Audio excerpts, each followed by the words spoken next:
The sirens wailed down West Madison, fading as the ambulance came to a sharp stop at the emergency entrance. Kaylin Rivera stood motionless, his suit soaked, his mind blank. His phone was still clutched in his hand, screen glowing with the message that had turned his entire world inside out. Mireya Lane, car crash, listed you as emergency contact. The doors burst open. He didn't breathe. There she was, strapped to a gurney, her head lolling to the side. Her curls stuck to dried blood across her forehead. Her arm dangled, limp, fingers slightly curled. A paramedic called for clearance, but Kaylin couldn't hear anything over the roar building in his chest. His eyes locked on her face, drained, battered, barely recognizable. But it was her. It was Mireya, the woman he once promised forever to, the woman he once let walk away. His chest tightened. His throat burned. He hadn't seen her in nearly 6 years. Not since the silence had become their language. Not since ambition had drowned out love, and pride built walls neither of them could tear down. And now, she lay still, barely clinging to this life. No warning. No second chance. No time left to speak the words he had buried. He stood frozen, watching them wheel her through those doors as though his legs no longer belonged to him. He could only whisper her name. Mireya. And for the first time in years, Kaylin, Chicago's unshakable business icon, felt helpless. The ambulance doors flung open, and Kaylin Rivera saw the woman he'd never stopped loving, covered in blood. Have you ever let someone slip through your fingers, not because they didn't matter, but because you were too focused on chasing something else? Maybe it was success. Maybe it was control. Maybe it was fear. He thought he had time. Time to reach out. Time to explain. Time to say he was sorry. But time isn't always generous. And when it's gone, what are you left with? Silence, regret, and the desperate hope that it's not too late. In that moment, Kaylin didn't see the hospital. He didn't see the staff. He didn't even notice the blood on his own hands from gripping the door so tightly. All he saw was her, unmoving, fading, and the weight of 1,000 unsaid things wrapped around his throat. He hadn't just lost her once. He might be losing her again, and this time, forever. What if the person who once meant everything to you was taken before you ever had the courage to say what needed to be said? What if the love you buried under pride was the only thing that could have saved you both? Before we go any further, let me say a quick prayer over you, beautiful soul. May healing reach the parts of you no one sees, and may you find the words for what your heart still carries. You are never alone. May love find its way back to you. And now, if you believe in second chances, in forgiveness, in stories that remind us of what really matters, please tap that like button. Subscribe and share this story with someone who needs to hear it. Because this story might just change the way you see what's possible.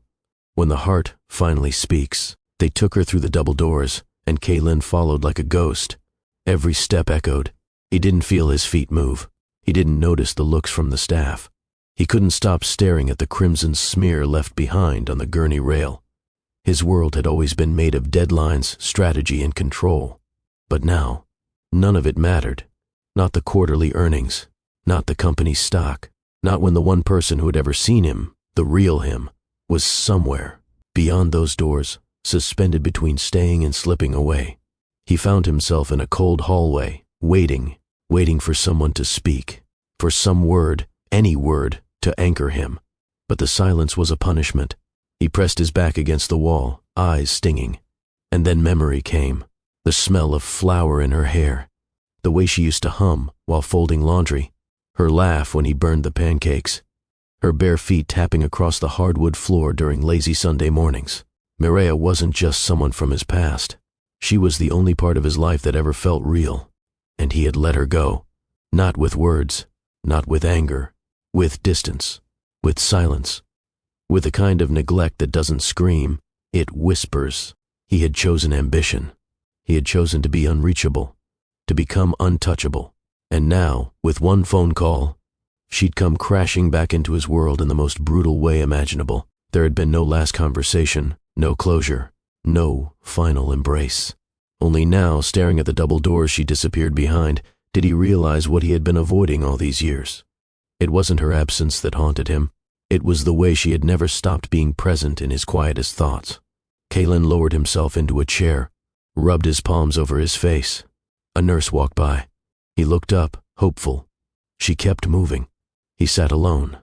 He had conquered markets, sat across from presidents, been toasted in penthouses and boardrooms, but he'd never felt as terrified as he did now, because no achievement could change what might be taken from him tonight. In the stillness, his mind circled back to the last time he saw her. She had stood in their kitchen, quiet, eyes dim. He hadn't reached for her, hadn't asked what she was feeling. He just assumed she would be there, until one day she wasn't. That was the last time he let his pride speak louder than his heart. And now, if this was it, if those doors never opened with her eyes meeting his again, he would carry that silence for the rest of his life. He leaned forward, elbows on his knees, hands trembling, not from fear of her death, from the weight of what her life had meant and how deeply he had failed to hold on to it. He whispered, voice cracking, "Please don't leave, not like this." The prayer barely left his lips before a voice called his name. "Mr. Rivera?" He turned sharply. A nurse, young, kind eyes. She paused, hesitant. "There's someone you need to meet." Kaylin blinked. "What do you mean?" But before she could answer, a small voice floated around the corner. "Is my mommy okay?" Kaylin turned toward the sound, and the world shifted. A boy no older than 5 stood holding the counter with one hand. He had soft curls, wide eyes, familiar eyes. That jawline, that dimple. Kaylin couldn't breathe. The boy stared back, curious but calm. "I'm Nico," he said. "My mommy calls me her miracle." Kaylin's throat closed. He opened his mouth, closed it. This wasn't happening, but it was. He looked at the nurse. "Who is he?" Her answer was quiet. "He's Mireya's son." Kaylin staggered to his feet. "She has a—" The boy stepped forward. "Who are you?" Kaylin knelt slowly, unable to tear his eyes away. This boy, this little soul with pieces of his face, his past, his future. Kaylin's voice was a whisper. I don't know yet." But deep inside, something spoke with certainty. "You do know. You've always known. This isn't just a story about a man seeing the woman he once loved in a hospital bed. This is a story about the moment everything changes. The moment silence ends. The moment truth breaks open. The moment pride has to die so something greater can live. So stay with me, because the woman Kaylin thought he'd lost, she wasn't the only one he'd been blind to. He didn't just miss his chance at love. He missed the first 5 years of his son's life. And now, he has to decide what kind of man he's willing to become. Long before hospital halls and unanswered questions, there was movement, music, laughter, fire in the air.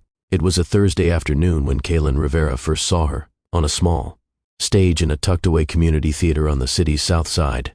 He hadn't wanted to be there. A friend dragged him along, trying to shake him from his spreadsheets and strategy decks. But the moment Mireya Lane stepped into the light, he forgot the world he had come from.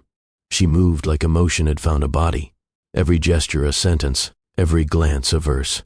The music didn't carry her, she commanded it. There was grace in the way her fingertips sliced through the stillness, like even the air obeyed her rhythm. Kaylin sat up. Something in his chest shifted. Not attraction, not lust, recognition. He couldn't explain it, wouldn't try, but she had something he'd never seen before. She danced like she wasn't performing, but revealing, as if her story was too sacred for words. When the lights dimmed and the applause filled the room, Kaylin didn't clap. He just stared, and she noticed. Mireya would later admit that she'd felt his eyes long before she saw his face, not in a way that unnerved her, but like a silent knock on a door she didn't know she'd left open. They met that night. Kaylin waited outside with a coffee, unsure what to say until she approached first. "You're the only one who didn't clap," she teased, eyes sparkling. "Didn't like the show?" He blinked. "I forgot how." She raised a brow, half amused, half intrigued. That was the start. Their early days were a collision of contrast. Kaylin was numbers, forecasts, tightly scheduled days. He lived by alarms and spreadsheets. He measured success in goals achieved and limits exceeded. Mireya was color, chaos, unpredictability. She taught dance to underprivileged kids during the day and practiced until midnight. She ate breakfast at noon and made up her own recipes. Her world wasn't built on plans. It was built on feeling. but there was something undeniable between them. Kaylin found himself lingering longer at her rehearsals, drawn to the way she spoke through motion. She in turn was fascinated by his discipline, how his mind dissected the world and rebuilt it in perfect order. He showed her how to budget. She showed him how to rest. She introduced him to her favorite street violinist, and he surprised her by donating enough to fund the man's new instrument. They danced barefoot in her apartment kitchen. He taught her how to drive a stick shift, which ended in laughter and a cracked rearview mirror. She made him tea before bed, lavender and mint, and he began sleeping for more than 4 hours at a time. There was balance, but beneath the warmth, tension. Kaylin didn't understand why she said yes to certain opportunities and no to others. You could headline downtown, he'd say. That company offered double your rate, and they wanted me to give up my after-school classes, she'd reply. The kids come first. But the money, it's not always about the money, Kaylin. To him, that was foreign. In his world, value was measured, quantified. If you weren't climbing, you were stalling. To her, fulfillment didn't need numbers. It needed connection. They argued sometimes, not loudly, but with hurt beneath their words. You think I don't have ambition? She said one night, pacing their living room. I think you could be more, he replied too quickly.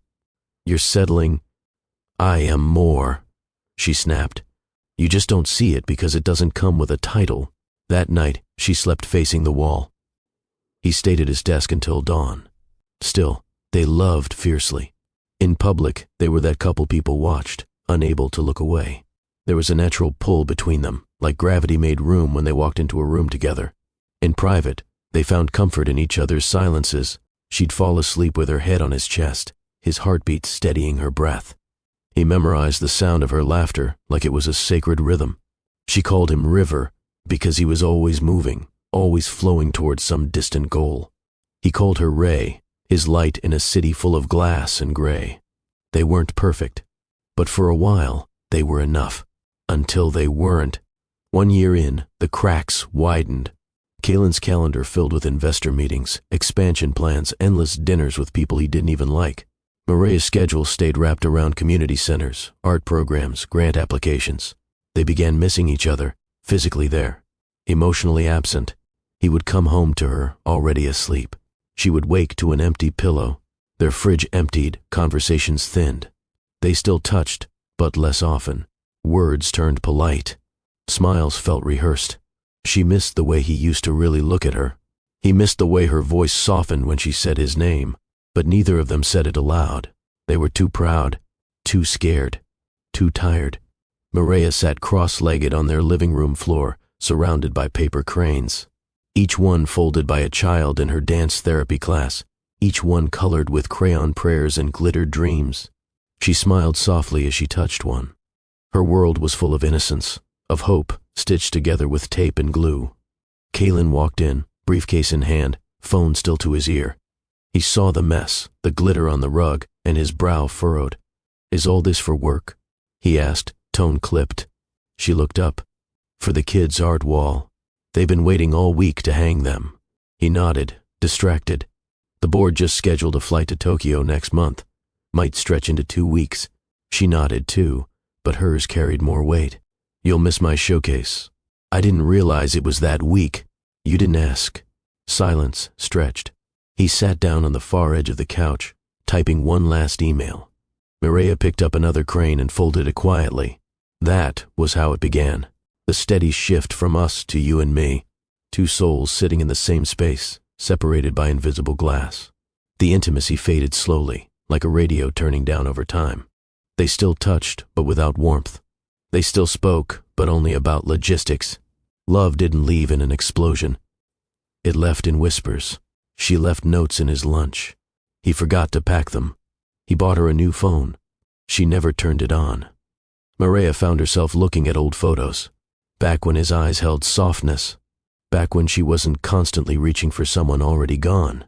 Kaylin found himself at dinners, laughing too loud at things that didn't matter, wondering if she had already stopped waiting for him to come home.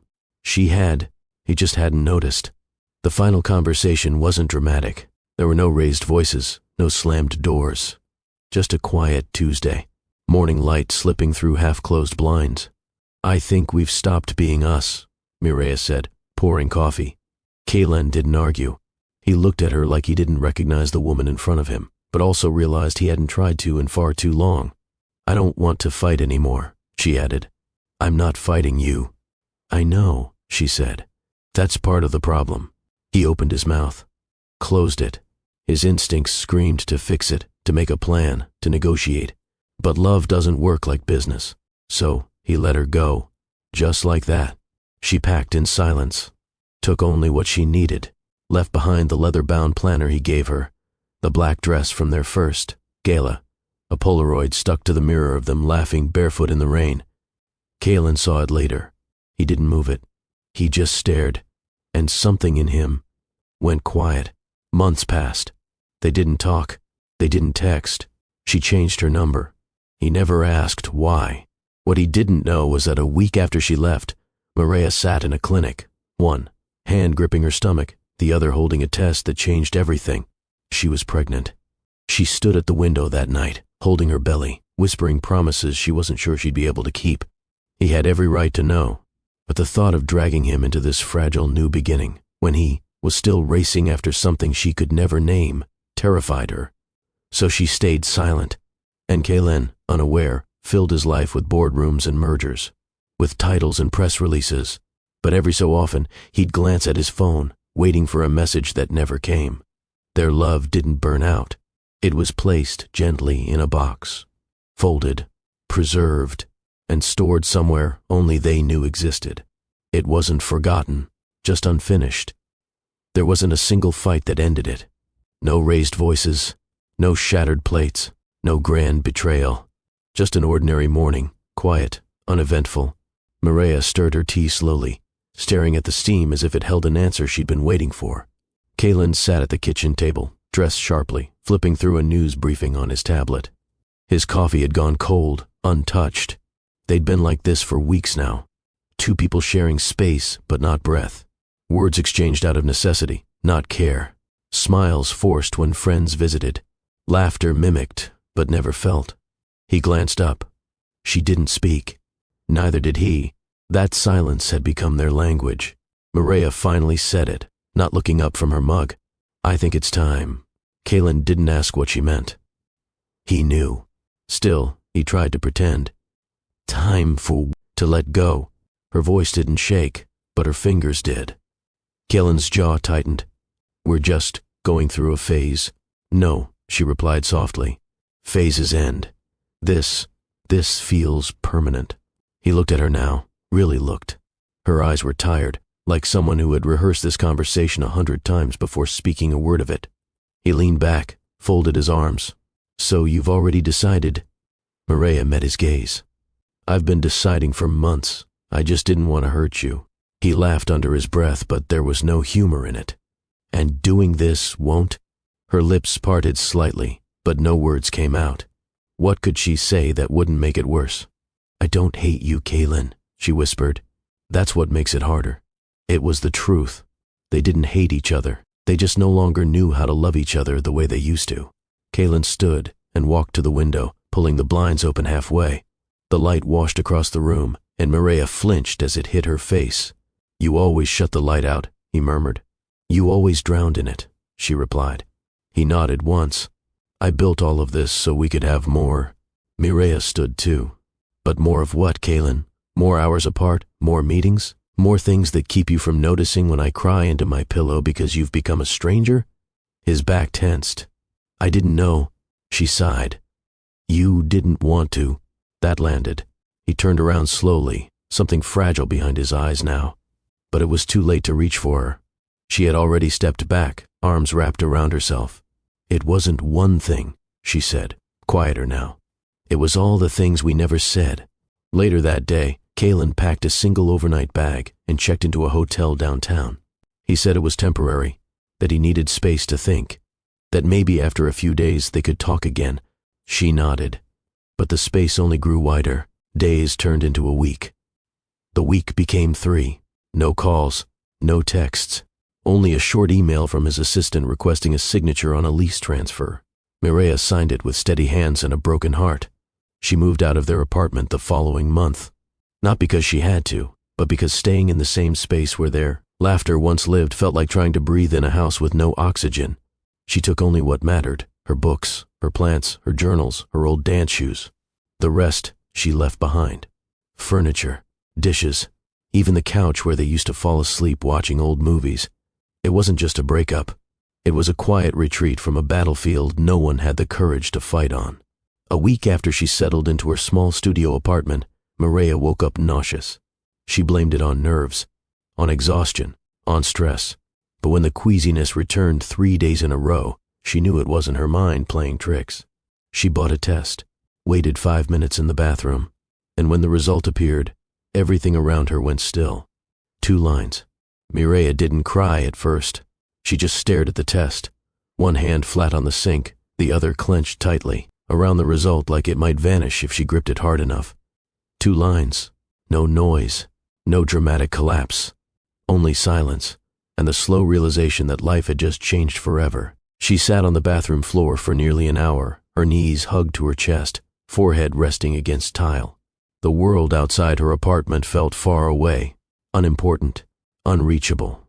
She wasn't ready, not financially, not emotionally. But when she placed a hand gently against her stomach, something strange happened. A flicker of calm settled in, a moment of stillness that didn't feel empty. It wasn't fear, not fully. It was something else. Responsibility, protection, a kind of love that didn't ask questions. It simply arrived. She thought about calling him, more than once. She picked up her phone, hovered over his contact. His name sat there, unchanged. Kaylin Rivera. No emoji, no nickname, just stark black letters. What would she say? Hey, I know we haven't spoken in months, but I'm pregnant. Would he believe her? Would he resent her? Would he offer support or ask for proof? The truth was, she didn't know anymore. He had once been the one person who knew how to read her silences, who could tell what she was feeling without her needing to say it. But now, he hadn't even noticed she was falling out of love with him. Or maybe he had, he just hadn't known what to do with it. She set the phone down and walked away. That night, she wrote in her journal, I don't know if I'm strong enough, but I want to try. If he ever finds out, I want to be able to say I gave this child everything I had. She ended it with a name, Nico. It meant victory. It meant new. It meant hope. The first few weeks were difficult. She battled morning sickness and exhaustion while working double shifts. Her body ached. She had no one to complain to, no one to rub her back or bring her crackers at 2 a.m. But somehow, she kept going, because every flutter in her belly was a reminder she wasn't alone anymore. Kaylin never reached out. No text, no visit, not even a check-in through mutual friends. At first, she expected him to, but after the second month, it became clear whatever chapter they'd shared was closed in his mind. And maybe that was a blessing. She began to reshape her life. Her new apartment was small but sunlit. She painted the second room soft yellow, not knowing yet if she was having a boy or girl, but knowing she wanted it to feel like warmth. She started saving every extra dollar, took freelance projects, built a tiny support circle of women at the dance nonprofit who didn't judge her. They asked about the father once. She just shook her head. It's not time. That was all she said, and they respected her silence. At her second prenatal appointment, she heard the heartbeat for the first time. A fast rhythm, steady, alive. Her chest tightened with something she hadn't expected, joy, not loud, not overwhelming, just quiet joy. She pressed both hands over her belly and whispered, I've got you, I promise. Months passed. Kaylin's name no longer stung when it showed up on headlines or podcasts. Mireya no longer wondered if he thought of her. She focused on baby clothes, birthing classes, and breathing through sleepless nights. And when Nico was born, tiny fists curled, soft hair against her chest. She cried for the first time since the test. Not from pain, but from a love so fierce it scared her. There were nights, in the early months, where she would watch Nico sleep and think, should I tell him? Should I write a letter? But the fear always returned. Kaylin had chosen a different world, one filled with boardrooms, cameras, polished smiles, and polished lies. She didn't want her child to be an obligation, or worse, a headline. So she never sent the letter, never picked up the phone, She built their life quietly, tenderly, alone, but not lonely. Still, there were moments where she'd see Nico's chin in the mirror and pause, moments where he'd tilt his head a certain way and her chest would ache, because no matter how strong she became, no matter how much love she gave, there was still a piece of the story she could never rewrite. A father who didn't know he existed, and a woman who had once loved that man more than she loved the air in her lungs. But Mireia made peace with her choice. She chose love over comfort, truth over ease, motherhood over fear, and in that decision, quiet and invisible to the world, she gave her son something that couldn't be measured. A beginning built on sacrifice, and a promise that, one day, if the truth ever surfaced, she'd be ready. Not to explain herself, but to show him that sometimes the hardest goodbyes are the ones made out of love. The apartment was small, 2 rooms, 1 bathroom, and a kitchen that doubled as a hallway. But it was home. Mireia made it feel like love lived in the walls. Plants hung from the windowsill, catching light every morning. Hand-painted stars glowed faintly on the ceiling above Nico's bed, soft enough to comfort but not keep him awake. Every corner of that space carried her fingerprints. A quilt sewn from old recital costumes draped over the couch. Children's drawings framed in mismatched thrift store wood. Shoes always a little too close to the door, and a kitchen calendar filled with ballet rehearsals, food pantry shifts, and library visits. It wasn't perfect, but it pulsed with life. Mireia worked 3 jobs. She taught ballet at the community center 3 days a week, led creative movement classes in elementary schools twice a week, and spent weekends sorting donations at a small nonprofit that funded arts education programs. She came home tired most days, muscles aching, feet sore, eyes heavy. But the moment she heard Nico's laugh, something in her lit up again. He'd come running from his room in his mismatched socks, arms flung wide. Mommy. No title in the world sounded sweeter. She raised him with intention. Every night before bed, she read him stories. Not just fairy tales, but stories about kindness, bravery, and truth. Nico's favorite was one about a girl who taught the moon to dance. Some nights he'd ask, "Did Daddy teach you to dance?" Mireia always paused. She never lied, but she didn't tell the whole truth either. "No, baby. I learned to dance before I ever met him." That answer satisfied him, for now. Sundays were sacred. She refused to work. Instead, they made pancakes from scratch, messy, imperfect, with too many chocolate chips. They'd dance in the kitchen, flip batter in the air, and race to see who could eat theirs the fastest. Afterward, she'd let him crawl into her lap on the couch, syrup on his chin, fingers tangled in her curls. She'd stroke his hair until he fell asleep, a soft snore escaping his nose. In those moments, she forgot how hard it was, how alone she was, because loving him was enough. Still, there were hard nights. The kind where she'd sit at the kitchen table after he'd gone to sleep, bills spread out in front of her, calculator in hand.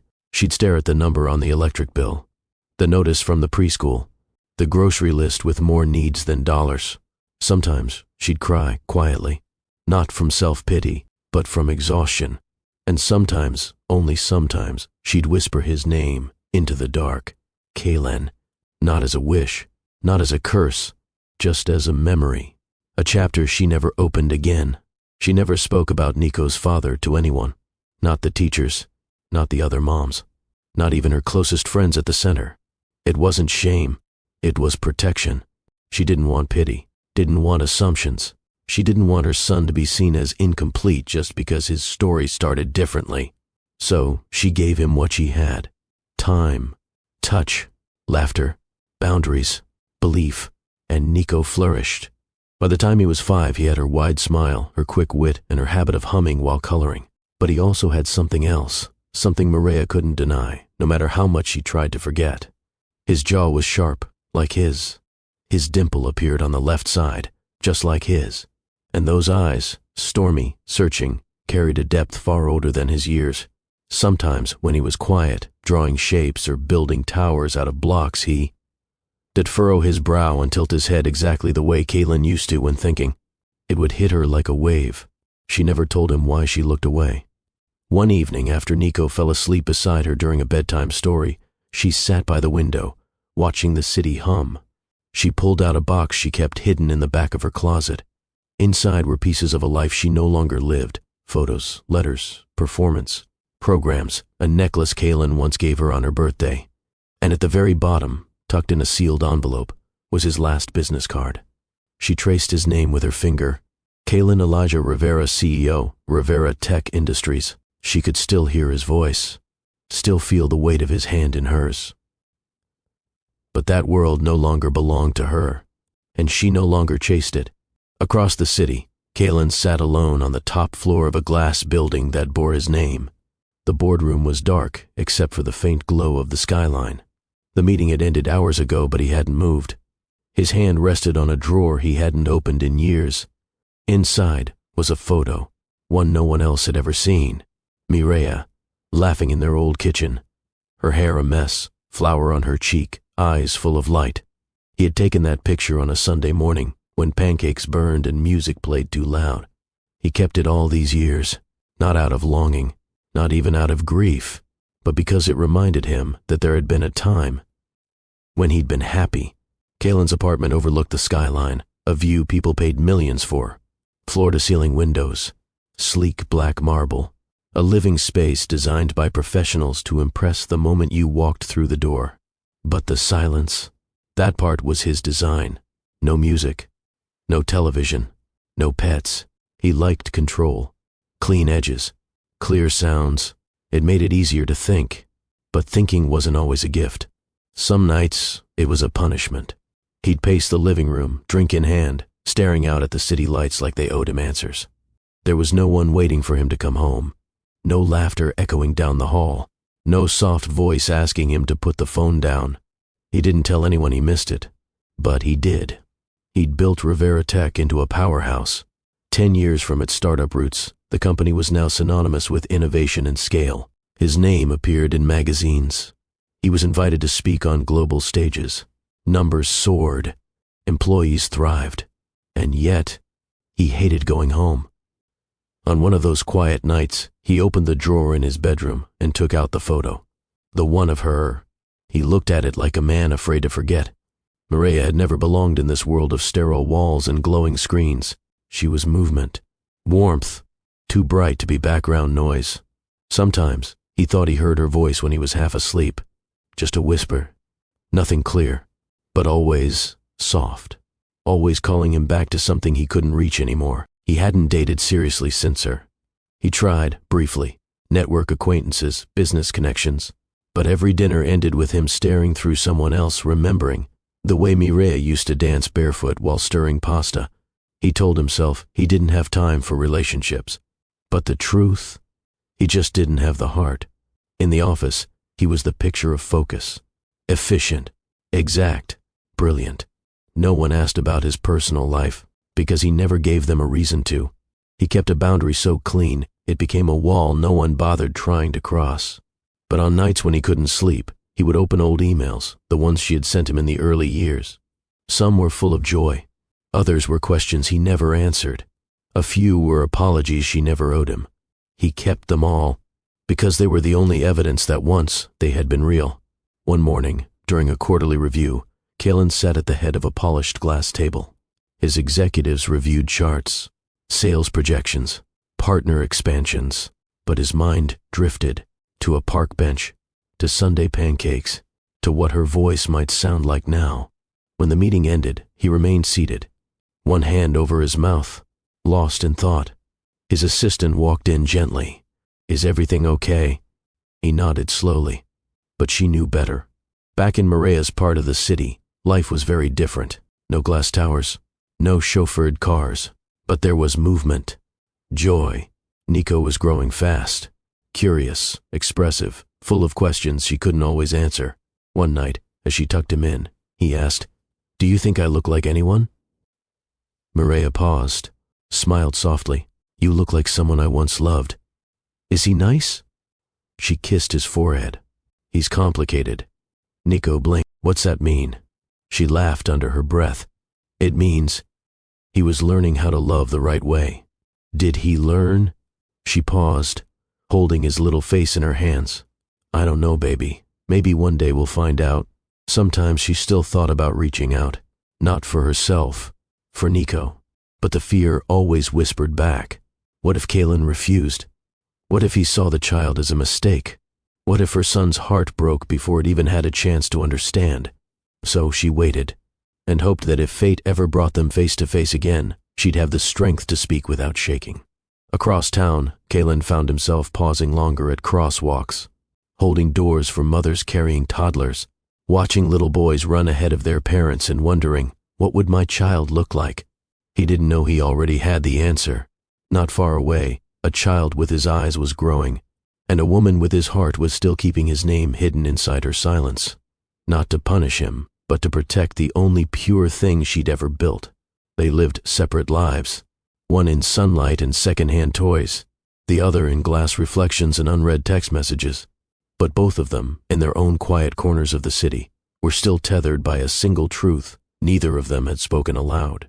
Yet, Kaylin's voice cut through the boardroom. The lights above buzzed faintly as his team watched him gesture toward a towering screen filled with data projections. Investors leaned forward. Words like expansion, valuation, and global positioning echoed around the room. He was in his element, sharp, focused, commanding, until his phone buzzed on the table. Once, then again, and again. At first, he ignored it. His assistant knew better than to interrupt during presentations. But when the door burst open and she entered, her eyes wide, breath uneven, he knew something was wrong. She never interrupted. "Mr. Rivera." He turned, one eyebrow raised. "What is it?" Her voice faltered. "There's been an emergency." The room went still. She stepped closer.